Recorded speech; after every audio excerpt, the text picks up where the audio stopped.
नमस्कार, स्वागत आहे आपलं शिवशिव कॉर्नरमध्ये. आज आपण उपवासासाठी मस्त अशी राजगिऱ्याची भाजी बनवणार आहे. तर चला रेसिपीला सुरुवात करूया. इथं मी राजगिऱ्याची भाजी व्यवस्थित अशी निवडून घेतलेली आहे आणि जेवढा कवळा भाग आहे तेवढाच घ्यायचा आहे, जास्त पण निब्बर भाजी घ्यायची नाही. तर इथं भाजी आता स्वच्छ धुवून घ्यायची आहे आणि धुतल्यानंतर आपल्याला या पद्धतीने बारीक चिरून घ्यायची आहे. इथं मी 9 ते 10 हिरव्या मिरच्या घेतलेल्या आहेत किंवा तुम्हाला जसं तिखट हवं असेल त्याच्यानुसार कमी जास्त केलं तरीही चालेल.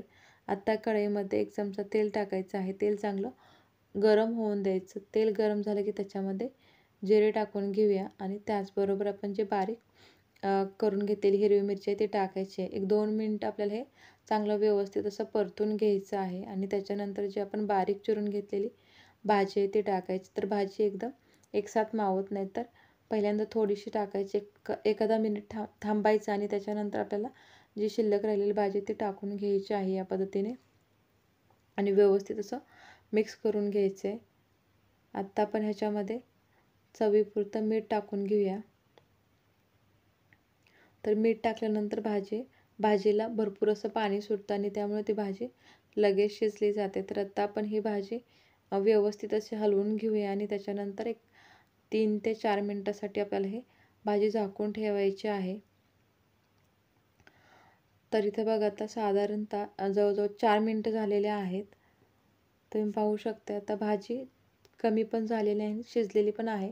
परंतु इथं भाजीमध्ये थोडंसं पाणी शिल्लक आहे. जर तुम्हाला जास्त सुक्की भाजी आवडत नसेल तर तुम्ही इथेच शेंगदाण्याचं कूट टाकून घेऊ शकताय. जर तुम्हाला सुक्की भाजी आवडत असेल तर भाजीला व्यवस्थितच हलवून आणखी 1-2 मिनटं फक्त आपल्याला हे ठेवायचं आहे. तर बघा इथं 2 मिनटं झालेले आहेत, म्हणजे सुरुवातीपासून एक 5 ते 6 मिनटं झालेले आहेत आणि आपली इथं भाजी व्यवस्थित अशी शिजलेली आहे. पाणी पण कमी झालेलं आहे. आत्ता आपण ह्याच्यामध्ये भरड केलेलं शेंगदाण्याचं कूट टाकून घ्यायचं आहे. जास्त बारीक किंवा जास्त मोठं टाकायचं नाही, तर या पद्धतीनेच टाकायचं आहे. आता व्यवस्थित असं हलवायचं, आणखी एखादा मिनिट फक्त ठेवायचं आहे आणि पाहू शकता इथं आपली अगदी मस्त अशी ही उपवासाची राजगिऱ्याची भाजी तयार झालेली आहे. तर मी ही भाजी दसमीसोबत म्हणजे उपवासाच्या भाकरीसोबत खाऊ शकता किंवा तुम्ही अशीच खाल्ली तरी पण अगदी छान अशी लागते. तर ही रेसिपी एकदा घरी नक्की ट्राय करा आणि जर रेसिपी तुम्हाला आवडली असेल तर लाईक करा, शेअर करा, सबस्क्राईब करा आणि त्यापुढील बेल आयकॉनला प्रेस करा. Thanks for watching.